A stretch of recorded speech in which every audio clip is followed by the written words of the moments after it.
यावर्षी कार्तिक महिन्याचा अमावस्येचा दिवस हा 20 नोव्हेंबर 2025 रोजी गुरुवारी आहे। कार्तिक अमावस्येला सनातन धर्मामध्ये अत्यंत महत्त्वाचे मानले जाते। कार्तिक महिन्याच्या अमावस्येच्या दिवशी विशेष स्नान, दान आणि प्रार्थना केली जाते। हा दिवस केवळ आध्यात्मिकदृष्ट्या महत्त्वाचा नसून घरामध्ये सुख, शांती आणि समृद्धी आणणारा मानला जातो। कार्तिक महिन्याच्या अमावस्येच्या दिवशी स्नान करणं, दान करणं, गीता पाठ करणं प्राचीन काळापासून प्रचलित आहे। या दिवशी पवित्र गंगेवरती जाऊन स्नान करण्याला देखील अत्यंत पुण्यपूर्ण मानलं जातं। पण प्रत्येकालाच गंगेवरती जाऊन स्नान करणं शक्य नाही, त्यामुळे घरच्या घरीच आपल्याला एक अतिशय साधा उपाय करायचा आहे। या उपायामध्ये अंघोळीच्या पाण्यामध्ये ही एक वस्तू टाकायची आहे।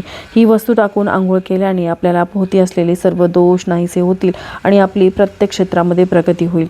तर हा उपाय कशा प्रकारे करायचा याविषयीची संपूर्ण माहिती मी एका व्हिडिओद्वारे शेअर केलेली आहे। तो व्हिडिओ बघण्यासाठी खाली दिलेल्या त्रिकोणावरती क्लिक करा। धन्यवाद। श्री स्वामी समर्थ।